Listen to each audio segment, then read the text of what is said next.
Firaun merupakan tokoh keji di masanya, semena-mena terhadap siapa saja.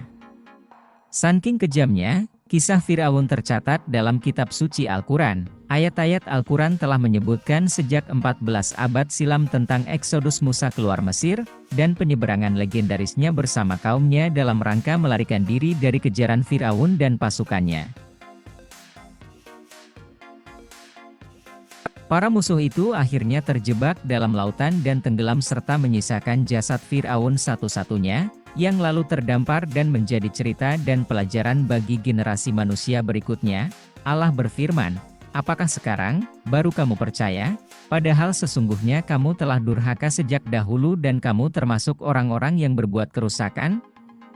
Pada hari ini kami pun menyelamatkan jasadmu supaya kamu menjadi pelajaran bagi orang-orang yang datang sesudahmu dan sesungguhnya kebanyakan dari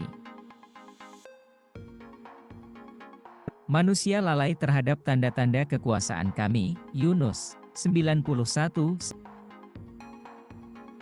Sungguhnya naskah Al-Quran menegaskan selamatnya jasad Fir'aun setelah tenggelam, yaitu masa kekuasaan Fir'aun yang membudayakan tradisi pemakaman para raja di kawasan pemakaman khusus raja di dekat delta Sungai Nil. Semua hal tentang jasad para Fir'aun tidak banyak diketahui sampai akhirnya pada akhir abad 19, untuk pertama kalinya ditemukan makam Raja Mesir kuno. Saat itulah ditemukan jasad Fir'aun dan lalu dipindahkan ke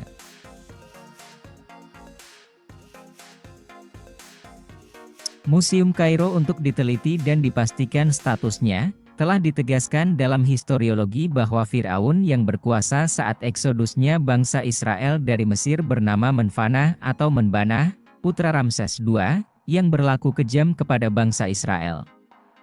Dialah yang hidup semasa dengan keberadaan bangsa Israel di Mesir dan tenggelam bersama pasukannya di laut.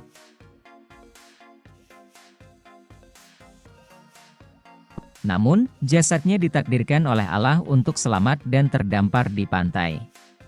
Berbagai investigasi yang dilakukan oleh Komite Ilmiah Internasional terkait arkeologi Mesir, Eropa, dan Amerika pun mengumumkan hasilnya, bahwa semua mumi Mesir menunjukkan adanya bukti kerusakan akibat pengaruh keberadaan bakteri di tubuh mereka, tapi ajaibnya hal itu tidak ditemukan pada mumi Fir'aun.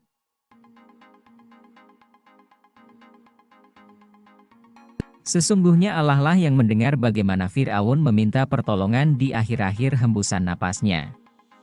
Allah pula lah yang menjawabnya dengan menyelamatkan jenazahnya setelah tenggelam agar menjadi pelajaran bagi generasi setelahnya. Jasad itu tak dimakan ikan, tak rusak tersapu ombak, tak terbenam di dasar laut bersama kereta kuda kerajaannya, serta tak tampak tanda-tanda kerusakan di fisiknya.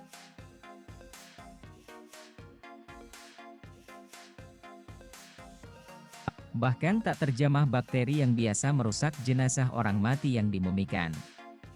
Siapakah yang mendengar seruan itu, menjawabnya, dan mengabadikan jenazahnya?